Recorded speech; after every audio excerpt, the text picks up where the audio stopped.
বাংলাদেশে কি এক অবস্থা, কেউ আর্জেন্টিনা জেতার জন্য নামাজে দাঁড়িয়ে কান্না করতে করতে লুটে যাচ্ছে। জন্য নামাজ পড়ছে এবং নামাজে কিন্তু কান্নাকাটি করছে, এমন চিত্রটি কিন্তু দেখতে পাচ্ছেন। আবার তো আরেকজনে ফিফার নামেই মামলা করে দিয়েছে মিশর হারার পরে। ফিফার সভাপতি ও রেফারির বিরুদ্ধে নোয়াখালী থানায় অভিযোগ নিয়ে হাজির রাকিব নামের এক তরুণ। भाई मारो मुझे, मारो मारो मुझे, मारो मारो। नहीं ये मजाक हो रहा है, एक सेकंड यार, मजाक हो रहा है। नहीं। হ্যালো বন্ধুরা, কেমন আছো সবাই and welcome back to my YouTube channel.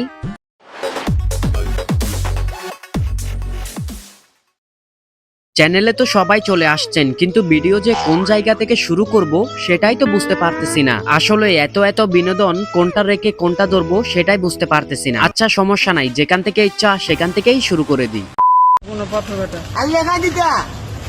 বোবা হয়ে মুখ ফসকে বলে ফেলেছে, আমি বোবা, আমাকে সাহায্য করুন। ভাই তুই একটা কত সুন্দর বিজনেস করতেছিলি, শেষমেশ বিজনেসটাই টিকিয়ে রাখতে পারলি না। কি দরকার ছিল মানুষের কাছ থেকে মুখ খুলে সাহায্য চাওয়ার? আমার মনে হয় কি, সে যে ব্যক্তির কাছ থেকে টাকা চাচ্ছিল সেই ব্যক্তি তাকে টাকা দিচ্ছিল না, তাই সে রাগ করে মুখ ফসকে বলেই ফেলেছে যে আমাকে টাকা দিন।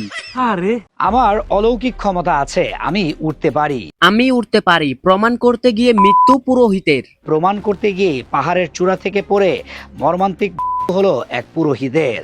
আহা মারা গেল বেচারা। সে চেয়েছিল একটু সুপারম্যানের মতো আকাশে উড়ে মানুষকে অবাক করে দিতে, মানুষের সামনে হিরো সাজতে, কিন্তু তার আর ইচ্ছেটা পূরণ হলো না। সে একেবারেই চলে গেল চাঁদের দেশে। আমি এক বসায় এক কেজির মতো খাইতে পারলাম, গরু পাগল মানুষ।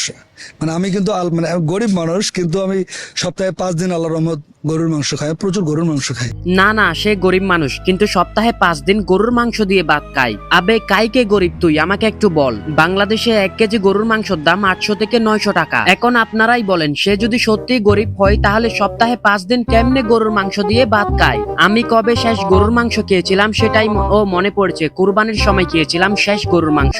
আর এখন পর্যন্ত এক টুকরো গরুর মাংস খাইনি বন্ধুরা। মসজিদের দানবাক্স ভেঙে টাকা চুরি করার সময় হাতে নাতে ধরা পড়ে এক যুবক। পরে স্থানীয় লোকজন তাকে ওই এলাকায় আসার কারণ জিজ্ঞেস করলে যুবকটি বলে প্রেমিকার সঙ্গে দেখা করতে এসেছে। হতে পারে সে প্রেমিকার সাথে দেখা করতে এসেছে, প্রেমিকার সাথে দেখা করতে এসে তার টাকা শেষ হয়ে যায়। এখন বেচারা টাকা কই পাবে, তাই সে মসজিদের দানবক্স থেকে টাকা চুরি করে নিচ্ছে।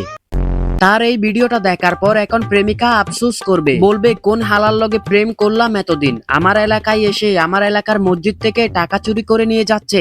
নিঃসন্দেহে তুই ঠিক কথা বলেছিস।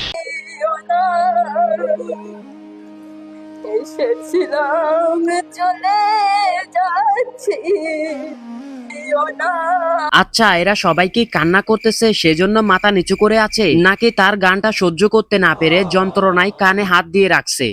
জানি না। দর্শক ঠিক দেখতেই পাচ্ছেন, একজন আর্জেন্টিনার সমর্থক আর্জেন্টিনার জন্য নামাজ পড়ছে এবং নামাজে কিন্তু কান্নাকাটি করছে, এমন চিত্রটি কিন্তু দেখতে পাচ্ছেন। এমন চিত্রটা দেখতেছি না, আমি ভাবতেছি দুনিয়ায় যে আর কত রকম পাগল দেখতে হবে সেটাই ভাবতেছি। কোথায় আর্জেন্টিনার খেলা হচ্ছে, যেই টিমে কিনা একটা মুসলিম প্লেয়ারও নাই, সেই টিম জেতার জন্য সে আল্লাহর কাছে দোয়া করতেছে। আর্জেন্টিনা এমন একটা দেশ যেখানে কিনা 10% মুসলিম পাওয়া যাবে কিনা সেটাই সন্দেহ আছে, আর সেই দেশের জন্য এই পোলা আল্লাহর কাছে কান্নাকাটি করে দোয়া করতেছে। বাদ দেন, এসব বিষয়ে না বলি, এসব বিষয়ে বলতে গেলে অনেক কিছুই বলা যাবে।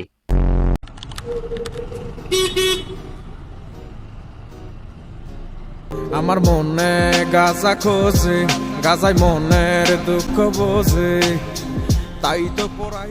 ভাই সে কত সুন্দর করে মনের আনন্দে গাঞ্জা বানাচ্ছে, আপনি কেন শুধু শুধু তাকে ডিস্টার্ব করতেছেন আমাকে একটু বলেন তো।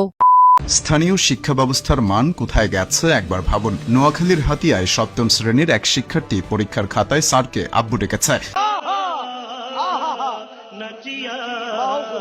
উদ্দেশ্য কিছু না লিখেও যাতে করে কিছু নম্বর পাওয়া যায়। ওই শিক্ষার্থী কোনো সমস্যা নাই, 2-1টা নাম্বারের জন্য স্যারকে আব্বু ডাকা যায়, এই রকম কয়েকবার আমিও ডেকেছি। আরে না না বন্ধুরা, মজা করতেছিলাম, তোমরা আবার কেউ সিরিয়াসলি নিও না। তো বন্ধুরা আজকের ভিডিও এই পর্যন্তই। ভিডিও কেমন লাগলো সেটা আপনারা কমেন্ট বক্সে জানিয়ে দিন। যদি বেশি ভালো লেগে থাকে তাহলে ভিডিওতে একটা লাইক দিয়ে চ্যানেলটা সাবস্ক্রাইব করে দিন, আর হ্যাঁ বন্ধু বান্ধবের মাঝে শেয়ার করতে ভুলো না। আমার মনে গাজা খোঁজে, গাজায় মনের দুঃখ বোঝে,